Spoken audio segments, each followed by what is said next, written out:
The first sign was not the sound of sirens. It was the light. A strange, deep red glow bled across the morning sky like a wound spreading through the clouds. It was not the soft orange of a sunrise.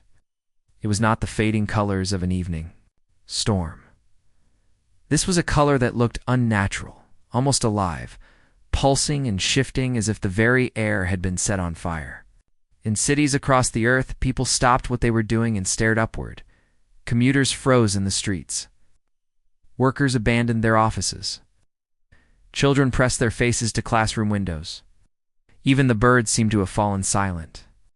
Then the ground began to tremble, and the world understood that whatever was coming it was already here. Over the Pacific Ocean, something vast began to emerge. It's not a single object, but hundreds. At first, they were small dots against the red haze, but each second made them grow larger, sharper, and more terrifying. Ships. Alien ships. They broke through the clouds in perfect formation, their hulls reflecting the burning sky, their outlines jagged and alien, like nothing human engineers could have built. The fleet was massive, far beyond anything the world's militaries had imagined in their darkest war games. They moved without sound, without hesitation, as if they already knew exactly where to strike. And then, as one, they opened fire. The first city to vanish was Honolulu. A column of white light speared down from the lead warship, touching the ocean for only a fraction of a second before the water boiled into steam, and the blast carved deep into the earth beneath the waves. The city, the harbor, the ships, the people, everything was erased in a flash so bright that it was visible from Los Angeles. Across the Pacific Rim, from Tokyo to Sydney, shockwaves rippled through governments and households alike. Emergency. Channels screamed warnings, but already it was too late. In Washington, the president sat in the secure communications room, her face pale in the flicker of dozens of holographic displays. Every satellite feed showed the same thing: alien warships descending over Earth's largest population centers. New York, Shanghai, London, Cairo, Lagos. The attacks were not random. They were surgical. Power grids were obliterated first. Military. Command centers second. Civilian infrastructure came third, not because the aliens were sparing them, but because they wanted the population alive, at least for now. Why aren't they just killing everyone? One of the defense aides asked. Voice shaking, the Secretary of Defense did not answer. He was staring at one transmission in alien broadcast that had replaced nearly every civilian communication network on the planet. The screen was black at first, then a voice spoke, not in English, not in any human language, but in a strange, rhythmic pattern that sounded both like a chant and a machine. The voice was accompanied by an image, a spiraling chain of symbols that slowly tightened, forming a ring. That's a chain, the president said quietly. Her translator AI confirmed it moments later. The broadcast was not a random threat hit. It was a declaration, Earth, the voice said, now belonged to the dominion of 7 suns. Resistance was forbidden. Those who obeyed would live under the protection of the chain. Those who resisted would see their world burn to ash. But even as the alien fleet spread its net around Earth, even as soldiers in dark armor began descending from dropships, in the streets of Paris and Mexico City, something was happening far beyond the atmosphere. In the cold darkness of space, on the far edge of the solar system, a signal was racing across the void, a signal no one on Earth had heard in over 30 years. It reached a place no alien scout had found. It's hidden deep in the Kuiper Belt there. Under the frozen shadow of a wandering ice rock, a human-built facility stirred to life. Its hangar doors rumbled open, pushing ancient frost into the void. Inside, dark silhouettes began to move, huge, armored, and deadly. They were not cargo freighters. They were not research vessels. They were warships. Decades ago, after humanity's first contact with alien life, leaders of Earth had sworn never to build certain weapons. The Galaxy's Council had smiled upon them, praising their restraint, but not everyone on Earth believed the Council's promises of peace. In secret, using asteroid mining colonies and hidden shipyards, the United Earth Defense Directorate had built something terrible, an entire fleet of ships designed for one purpose only: to ensure that if humanity was ever attacked, The attackers would regret it. The fleet had been nicknamed the Phantom Fleet, and it was so secret that most world leaders didn't even know it existed. Now, the signal carried two words. Words no one had dared to speak since the day the fleet was sealed away. Release. Hell, on the command deck of the Titan-class dreadnought Invictus, Admiral Nathan Kane stood in silence as the words appeared on the hollow screen before him. His crew looked to him, waiting. Kane had served for 40 years. He had seen skirmishes at the edge of human space, battles fought in silence, in the shadow of moons. But he had never seen Earth itself burning. Status of the fleet? He asked. Quietly. All ships report ready, Admiral. Weapons online. Engines charged. Orders. Kane looked out through the forward viewport. Beyond it, dozens of dark warships floated like shadows in the void. They had been sleeping for too long, waiting for a day humanity hoped would never come. But that day was here, and the enemy had made the first move. Set course for Earth, Kane said. And on the way, his eyes narrowed. We're going to find out who told them we were weak. The Invictus moved first, her engines flaring blue as the massive ship began to accelerate. One by one, the rest of the Phantom Fleet fell into formation, each vessel armed with weapons that would have made the Galactic Council tremble had they known. As they moved inward, toward the heart of the solar system, the alien fleet around Earth tightened its grip. Confident in its victory, they didn't know what was coming. Back on Earth, in the ruins of Seattle, a young woman named Rena Voss hid. Under the wreckage of a collapsed apartment building, she clutched a shortwave radio in her hands. The only thing she'd managed to grab before the alien soldiers kicked down the door. She had heard the alien broadcasts. She had seen them drag entire groups of people into transport ships. No one knew where those people were taken. No one saw them return. The sound of boots crunched closer. Rena held her breath, pressing herself deeper into the shadows. The alien soldiers passed by, their armor black and ridged like the shells of some Depotion predator. Their weapons glowed faintly, humming with deadly energy. She could feel the heat from them, even from her hiding spot. When they were gone, she twisted the dial on the radio. A burst of static. Then a voice. Human, calm, controlled, confident. This is the Invictus. To all resistance forces on Earth, hold the line. We are coming. They didn't know who they were. She didn't care. For the first time since the sky turned red, she felt something like hope in orbit. The alien commander watched Earth's population statistics update in real time. Already, the majority of major human cities were under Dominion control. Their plan was unfolding perfectly. Soon the rest of the fleet would arrive from the staging point near Europa, and Earth would be fully integrated into the Dominion. The humans, the commander thought, had fought bravely but hopelessly. Then a sensor officer spoke, his voice tight. Sir, unidentified contacts detected on long-range scans. Large mass signatures. Closing fast. The commander turned toward the display. Dozens of new signals had appeared, all of them accelerating directly toward Earth. For a moment, he thought they were reinforcements from the Dominion's core systems. But then the identification algorithms failed to match the designs. These ships were wrong. Their hulls were angular and armored in a style the commander had never seen. Their weapons were overpowered, their energy output far beyond Dominion. Norms?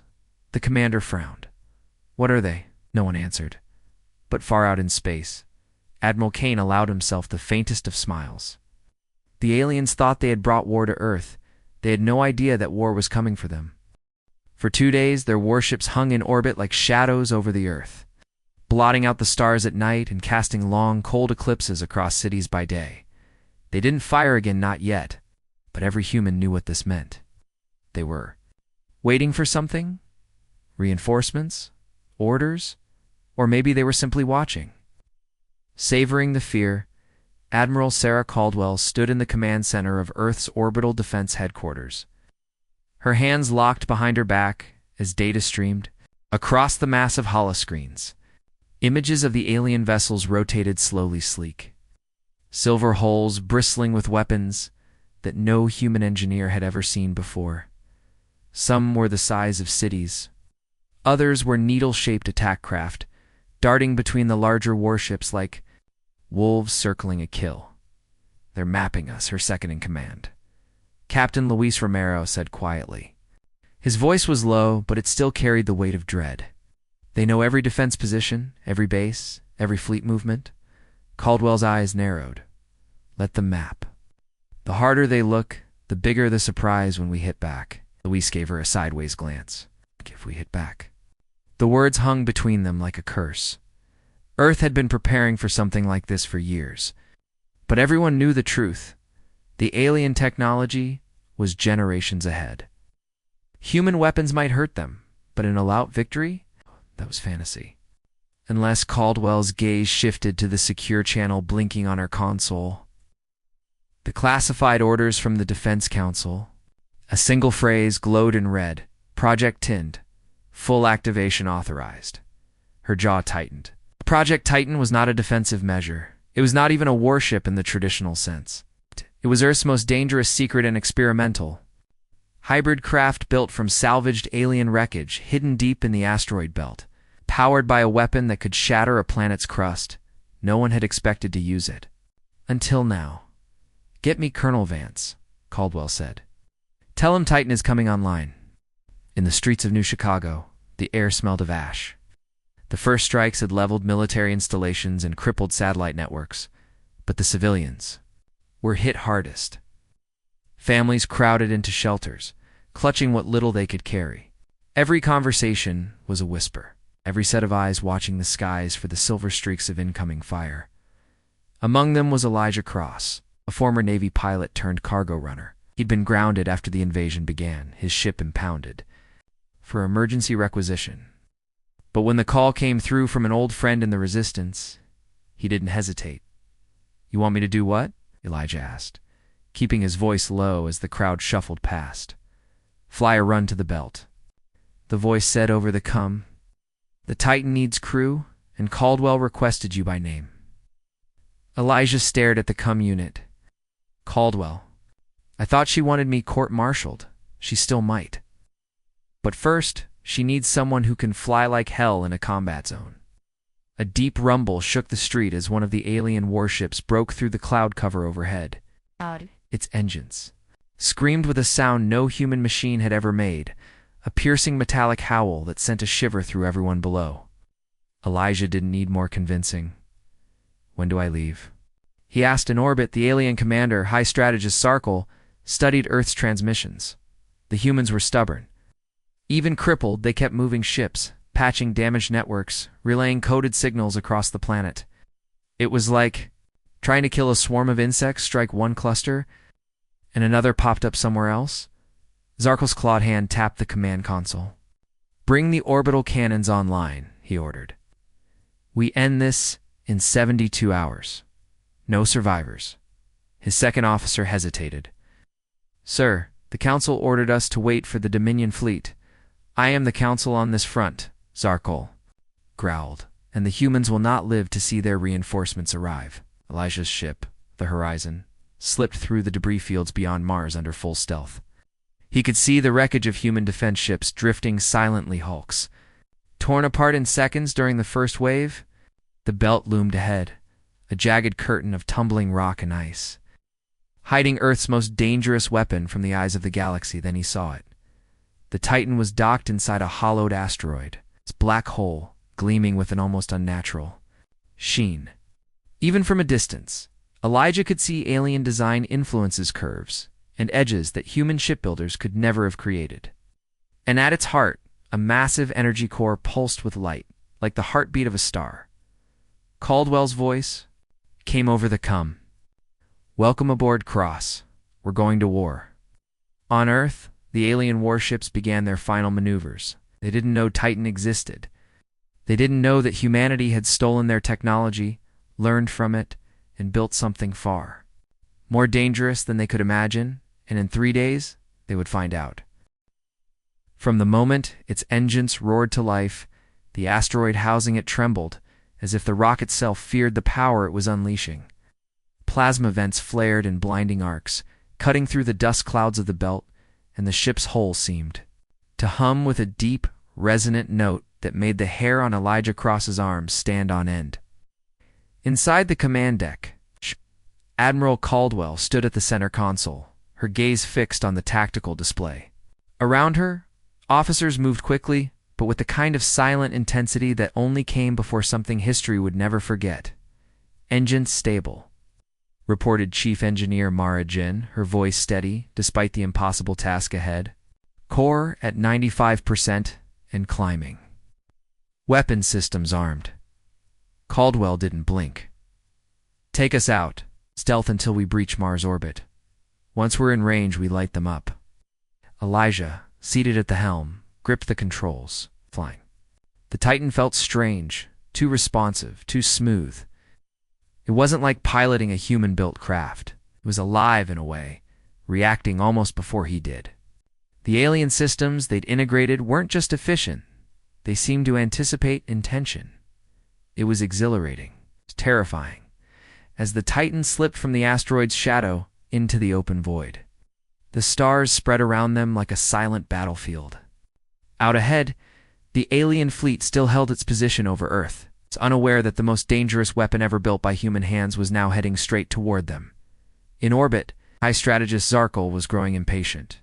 He watched Earth's population scatter like vermin into bunkers and subterranean shelters. Pathetic. The humans had fought hard in the first hours of the war, but now they cowered. Their orbital defenses were shattered, their fleets reduced to wreckage. All that was left was to finish the task and burn their cities to ash. "Prepare the main batteries," Zarkal ordered. "Target their capital zones. I want them to know their end before it comes," as strategist, his weapons officer replied. If the alien commander had noticed the faint distortion beyond Mars, the shimmer of a stealth vessel burning toward them at incredible speed, gave no sign, but the Titan was coming. "Approaching Mars orbit," Elijah reported. His voice was calm, but his pulse was pounding. "Drop stealth," Caldwell said. "Let them see us." The Titan's hull shimmered as the cloaking fields dissolved. For the first time, the alien fleet would get a visual of the black, angular predator moving through the void. Alien and human engineering blended seamlessly in its design sleek, like a war spear. Armored like a fortress, with a strange, menacing elegance that spoke of power beyond anything in the known human arsenal. Almost immediately, alien sensor. Pings flooded in. "They see us," Romero confirmed. "Good," Caldwell replied coldly. "Lock primary weapon on their forward battleship." Elijah's eyes flicked to the tactical display. The target was the Scartel Zarkal's command vessel, one of the largest warships in the fleet. No human weapon could ever hope to breach its armor in a single strike. But Titan wasn't built with human weapons. The core thrummed deeper now, its pulse vibrating through the deck. The alien-derived energy weapon was charging, gathering enough destructive force to crack a moon in half. Weapon at full charge. Mara Jin called out. Caldwell's voice was ice. "Fire." The void lit up. It wasn't like a laser or a missile or anything the aliens had ever seen. The Titan's main cannon unleashed a beam of pure, searing energy that bent space around it. Cutting through the darkness like a blade through glass, it struck the Scartel mid-hull. For a second, the alien warship seemed untouched. Then, with a soundless shudder, the entire forward half of the vessel disintegrated. Not exploded, disintegrated, atomized into a cloud of glowing dust. The rear section spun helplessly, venting atmosphere and fire into space before breaking apart under its own weight. On the alien command channels, chaos erupted. Human weapon impossible. Shields failed, strategist is gone. Back. On the Titan, no one spoke for a moment. Even the crew, who knew what the ship could do, hadn't expected that Caldwell broke the silence. "Reload the core. Target the next closest battleship." Elijah allowed himself a grin. "I guess we just shook the stars." Far above Earth, the alien fleet wavered for the first time. They had come to enslave. They had come to burn the planet and break its people. But now, with their flagship gone in a single strike, a flicker of something alien to them began to take root. and the Titan was just getting started. The Titan was no longer a shadow on their scanners. It was a predator in plain sight, cutting through their formation with deliberate, merciless precision. After the annihilation of the Scartel, the remaining ships scrambled to realign, their captains shouting over one another across comms, demanding orders that never came. Zarkul was gone. His command throne was nothing but atoms floating in the void. Admiral Caldwell didn't give them time to recover. Next target locked. Romero called from the weapons console, his fingers flying over the controls. Heavy. Carrier class. Designation, Ryloth. It's bristling with fighter bays.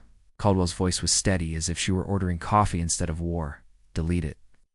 Mara Jin pushed the reactor past 100%. The alien energy core thrummed with a deep, vibrating growl, feeding power into the primary cannon. The lights on the command deck dimmed for a second as the Titan prepared to fire. Elijah kept the ship weaving, angling them through a minefield of incoming plasma bolts. The alien ships were firing desperately now, but their weapons couldn't track the Titan's speed. Every evasive roll felt like dancing along the edge of a knife, each maneuver shaving past deadly fire by meters. Then, Caldwell gave the word. The second shot from the Titan wasn't just destructive, it was surgical. The beam lanced through the Ryloth like a scalpel, slicing its spine in half. The carrier's fighter bays ruptured instantly, spilling hundreds of smaller craft into space, most torn apart in the same instant by the shockwave. By the time the light faded, there was nothing left but drifting debris.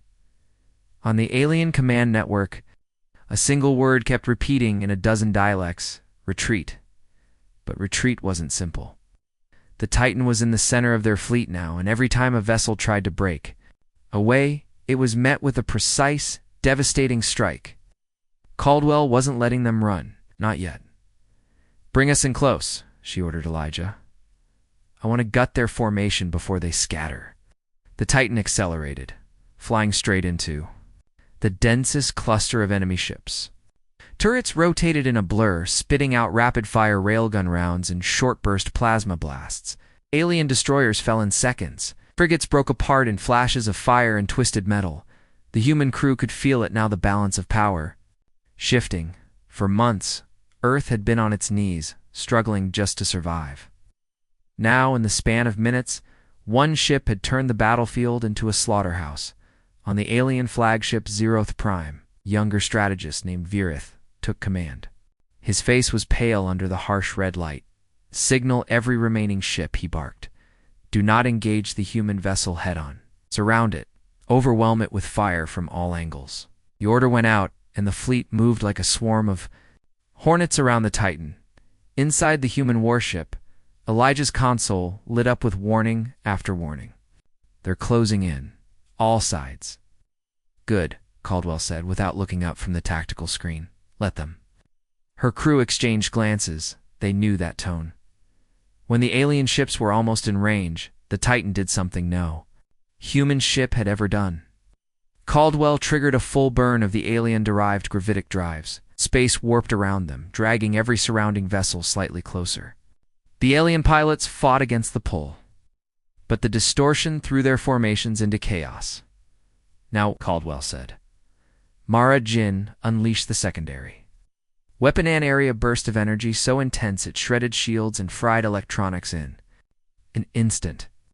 Within seconds, dozens of alien ships went dark, powerless, and drifting. The ones that still had power began to flee without waiting for orders. The great fleet that had come to enslave Earth was breaking apart. From the safety of their bunkers on the planet below, humanity watched the feed with disbelief. On every screen, the same image repeated, the Titan, black against the stars.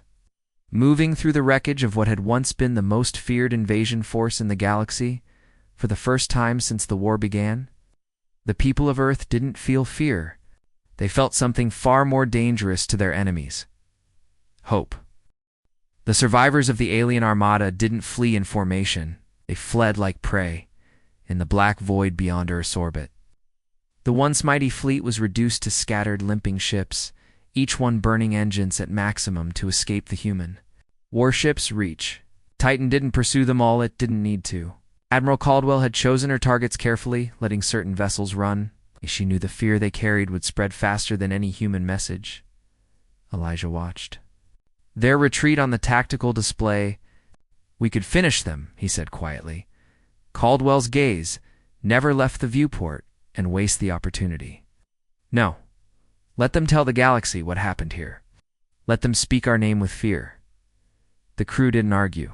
They understood. This wasn't just about survival anymore. This was a message, light years away. In the sprawling council chambers of the Dominion Corps, alien dignitaries gathered to hear the first fragmented reports from the failed invasion. The images were raw and unstable, captured from damaged ship's footage. Of the Titan tearing through destroyers, its weapons glowing with a pale, unnatural light. Its hull absorbing fire without slowing. Gasps and clicks of disbelief filled the air. One delegate, a reptilian lord from the Scuttle Rim, leaned forward. "That vessel is impossible. The humans had no such technology.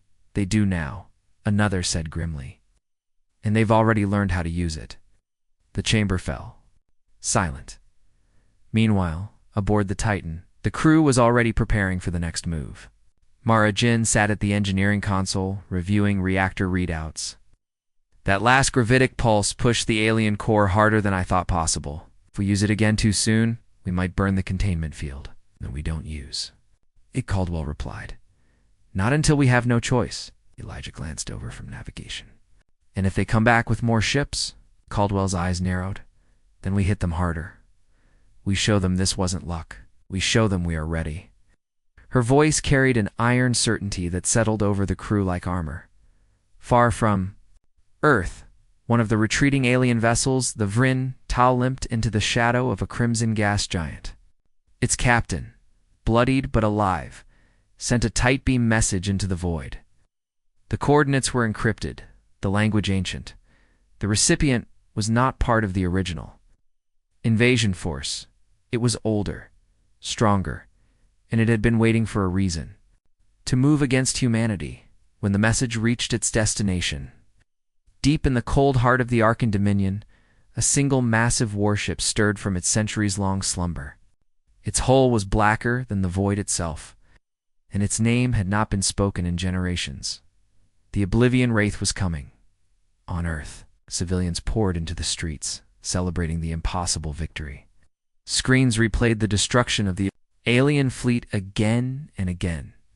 Children painted the Titan on their walls, and old soldiers saluted the sky, but in the command deck of the Titan, there was no celebration, only preparation. Caldwell knew what was coming. "They'll be back," she said softly. "And next time, they won't underestimate us." Elijah turned in his chair. "Then next time, Admiral, we make sure none of them leave alive." Caldwell didn't answer immediately. She looked out into the endless black, her reflection staring back from the viewport. When she finally spoke, her words were colder than the vacuum beyond. "No survivors. Not next time." That night, the first whispers began to spread across the galaxy. They did not speak of Earth as a world to be conquered. They spoke of it as a world that fought back. And somewhere, in the shadow of a dying star, the Oblivion Wraith opened its eyes. The Oblivion Wraith did not arrive quietly. One moment, the void beyond Saturn was empty. The next, it was filled with a shadow so vast it eclipsed the distant sun. The alien warship was a monstrosity, 10 times the size of the Titan, bristling with weapons that pulsed like the beating heart of a dying star. Its hull drank in the light, an ancient black alloy that seemed to swallow radar scans. Every sensor aboard the Titan screamed in alarm. "They didn't send a fleet," Elijah whispered from navigation. His voice was tight, disbelieving. "They sent that?" Admiral Caldwell's gaze hardened. "One ship. But one built for extinction." On the Oblivion Wraith, alien commanders prepared for annihilation. The Vrin captain, who had survived Earth's defense, now stood before his masters, his body trembling. "I have seen what the humans built," he warned. "Destroy them completely, or they will destroy us all."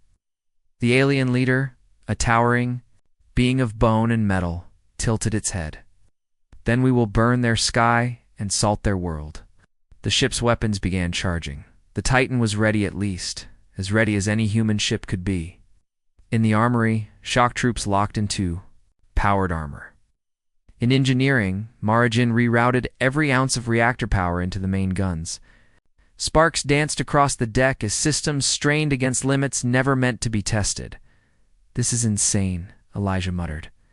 Caldwell didn't even glance his way. Yes, but that's why it might work. The Oblivion Wraith struck first. A single lance of energy, bright enough to blind sensors, ripped through the void. Shields flared and buckled. The Titans shuddered, bulkheads groaning as alarms screamed. Shields at 60%. Mara shouted. "Return fire," Caldwell ordered. The Titan unleashed everything: rail cannons, plasma arrays, gravitic pulses. The void became a storm of destruction, but the alien ship absorbed it all like rain against a mountain. "There. Not even slowing down," Elijah yelled. Caldwell's eyes narrowed. "Then we aim for something they can't armor." Her mind raced.